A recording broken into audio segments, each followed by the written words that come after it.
दुनिया के नक्शे में एक ऐसा इलाका है जो देखने में बहुत छोटा है, लेकिन इसी छोटे से इलाके की वजह से दशकों से दो देशों के बीच तनाव, लड़ाई और जंग चल रही है। इस विवाद में सिर्फ सरकारों या सेनाएं ही नहीं बल्कि आम लोग भी सबसे ज्यादा प्रभावित हुए। हम बात कर रहे हैं नागोर्नो काराबाख की। नागोर्नो काराबाख कोई नया मुद्दा नहीं है। ये विवाद आज का नहीं बल्कि कई साल पुराना है, जिसकी जड़ें इतिहास, धर्म, जातीय पहचान और राजनीति में छुपी हुई हैं। सबसे बड़ा सवाल यही है, नागोर्नो काराबाख आखिर है किसका? आर्मेनिया का या अजरबैजान का? कुछ साल पहले की बात है जब रूस ने यूक्रेन को पहले दिए गए क्रीमिया प्रायद्वीप पर दोबारा कब्जा कर लिया। वहां एक जनमत संग्रह कराया गया जिसमें रूस के पक्ष में नतीजे आए। इसकी एक बड़ी वजह यह भी थी कि क्रीमिया में रहने वाली ज्यादातर आबादी रूसी मूल की थी। लेकिन सवाल यह उठता है कि क्रीमिया में रूसी आबादी ज्यादा कैसे हो गई? इसकी जड़ें सोवियत संघ के दौर में मिलती हैं। उस वक्त सोवियत संघ के सबसे ताकतवर नेता जोसेफ स्टालिन ने लाखों क्रीमियाई ततारों को जबरन उनके घरों से निकालकर साइबेरिया और मध्य एशिया भेज दिया। उनकी जगह रूस के मूल निवासियों को क्रीमिया में बसाया गया। इसका सीधा मकसद था क्रीमिया पर सोवियत और रूसी पकड़ को मजबूत करना। स्टालिन ने ऐसी ही रणनीति सिर्फ क्रीमिया में ही नहीं अपनाई, बल्कि आर्मेनिया और अजरबैजान के मामले में भी यही खेल खेला गया। ये दोनों देश भी कभी सोवियत संघ का हिस्सा थे और आज जो समस्याएं इनके बीच में हमें दिखती हैं, उनकी जड़ें उसी दौर में हैं। आर्मेनिया और अजरबैजान के बीच स्थित नागोर्नो काराबाख इलाका इसी राजनीति का नतीजा है। सीमाएं कुछ और खींची गई, आबादी कहीं और बसाई गई और आज वही फैसले इन दोनों देशों को दशकों से चले आ रहे विवाद में उलझाए हुए हैं। दरअसल फर्स्ट वर्ल्ड वॉर से पहले आर्मेनिया और अजरबैजान कोई अलग अलग देश नहीं हुआ करते थे। ये दोनों मिलकर trans Caucasian democratic federal republic का हिस्सा थे। आसान शब्दों में कहें तो उस दौर में आर्मेनिया और अजरबैजान एक ही देश के भीतर आते थे। लेकिन जैसे ही फर्स्ट वर्ल्ड वॉर खत्म हुआ, ये फेडरेटिव रिपब्लिक टूट गया और इसने 3 हिस्सों में बांट दिया गया, आर्मेनिया, जॉर्जिया और अजरबैजान। ठीक इसी समय रूस में बोल्शेविक क्रांति हो रही थी 1917 में और धीरे धीरे सोवियत संघ अपनी ताकत बढ़ा रहा था। 1920 के दशक में जब जोसेफ स्टालिन सोवियत संघ के सबसे ताकतवर नेता बने तो उन्होंने आर्मेनिया और जॉर्जिया को सोवियत यूनियन में शामिल कर लिया। अब ये दोनों इलाके पहले से ही ट्रांस कॉकेशियन फेडरेशन के खिलाफ थे, इसलिए सोवियत संघ में उनका जाना आसान हो गया। सोवियत यूनियन का हिस्सा बनने के बाद आर्मेनिया और अजरबैजान की सीमाएं ना सिरे से तय की गई और यहीं से दोनों देशों के बीच तनाव की असली शुरुआत हुई। देखिए, जब नई सीमाएं खींची जा रही थी तब नागोर्नो काराबाख का इलाका, जहां ज्यादातर आबादी आर्मेनियाई थी, स्टालिन ने अजरबैजान के हिस्से में डाल दिया। यही फैसला आगे चलकर आर्मेनिया और अजरबैजान के बीच दशकों तक चलने वाले विवाद और टकराव की सबसे बड़ी वजह बन गई।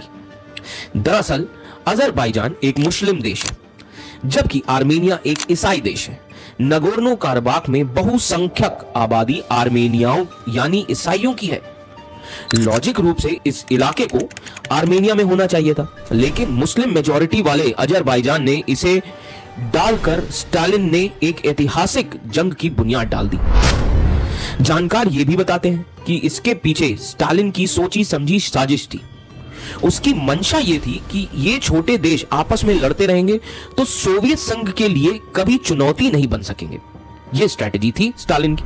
हालांकि आर्मेनिया के विरोध के बाद नागोर्नो काराबाख को स्टालिन ने स्वायत्तता जरूर दे दी, लेकिन ये अजरबैजान का हिस्सा ही बना रहा। मजबूत सोवियत संघ के सामने ये देश कुछ कर सकने की हिम्मत नहीं जुटा सके। लेकिन जैसे ही 80 के दशक में सोवियत संघ की दीवारें दरकने लगी, नागोर्नो काराबाख को लेकर आर्मेनिया और अजरबैजान आमने सामने आ गए।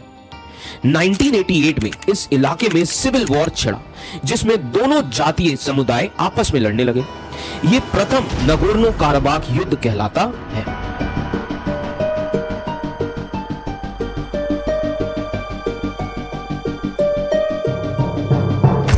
ईसाइयों को आर्मेनिया और मुस्लिमों को अजरबैजान से समर्थन मिलता रहा।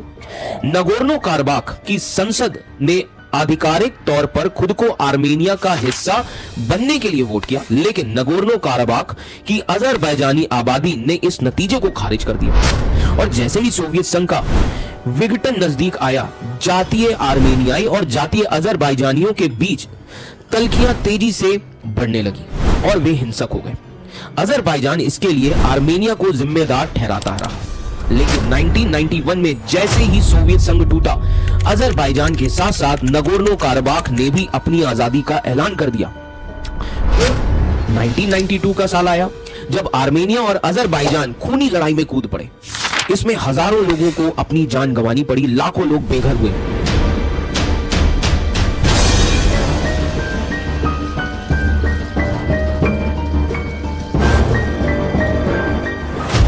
साल चली लंबी जंग के बाद 1994 में रूस की मध्यस्थता में युद्ध विराम का ऐलान हुआ। दोनों ओर लोग शांत हो गए, लेकिन हकीकत में वे कभी शांत नहीं हुए और अब तक ये लड़ाई जारी है। पिछले साल ही दोनों देशों के बीच हुए युद्ध में सैकड़ों लोग मारे गए। दरअसल नगोर्नो काराबाख अजरबैजान के क्षेत्र में जरूर है, लेकिन वहां आर्मेनियाई समर्थित सरकार काम करती है। अजरबैजान बस इस बात को ही हजम नहीं कर पाता और बार बार वो इस इलाके पर पूरी तरह कब्जा करने की कोशिशों में रहता है। अब आर्मेनिया और अजरबैजान की लड़ाई को दुनिया के बड़े और जिम्मेदार देश खत्म करना चाहते हैं। अमेरिका जैसे देश चाहते हैं कि इस विवाद का निपटारा हो जाए, लेकिन कुछ ऐसे भी देश हैं जो इस लड़ाई को खत्म होते नहीं देखना चाहते। दरअसल दोनों देशों के बीच होने वाली लड़ाई में तुर्की जहां अजरबैजान का साथ देता है, वहीं रूस आर्मेनिया के साथ खड़ा नजर आता है। इतना ही नहीं, फिलिस्तीनी मुस्लिमों से हिंसक लड़ाई लड़ने वाला इजराइल भी यहां मुस्लिम बहुल्य देश अजरबैजान के साथ मजबूती से खड़ा है। वो अजरबैजान से कच्चा तेल लेता है, जिसके बदले में वो अजरबैजान को हथियार मुहैया कराता है। इतना ही नहीं, पाकिस्तान भी अजरबैजान के समर्थन में खड़ा है। दरअसल देखा जाए तो नगोर्नो काराबाख किसकी जमीन है? इस मामले में दुनिया के सभी देश अजरबैजान के साथ भी खड़े नजर आते हैं। किसी भी देश ने इस इलाके के स्वायत्त क्षेत्र के रूप में मान्यता नहीं दी है और वे इसे आधिकारिक रूप से अजरबैजान का ही मानते हैं। तो अब सवाल यह है कि आगे क्या होगा? नगोर्नो काराबाख का यह विवाद आखिर किस देश का हिस्सा और किस दिशा में जा सकता है? सबसे पहला और साफ संकेत यही है कि आने वाले समय में अजरबैजान की स्थिति और मजबूत होती दिख रही है। इसकी वजह है अंतरराष्ट्रीय समर्थन, सैन्य ताकत और क्षेत्र पर उसका बढ़ता नियंत्रण। हाल के वर्षों में अजरबैजान ने युद्ध के जरिए काफी इलाका अपने कब्जे में लिया है। दूसरी तरफ आर्मेनिया की हालत पहले जैसी मजबूत नहीं रही। अंदरूनी राजनीतिक दबाव, सीमित संसाधन और रूस पर ज्यादा निर्भरता ने उसकी स्थिति को कमजोर किया है। ऊपर से रूस खुद यूक्रेन युद्ध में उलझा हुआ है।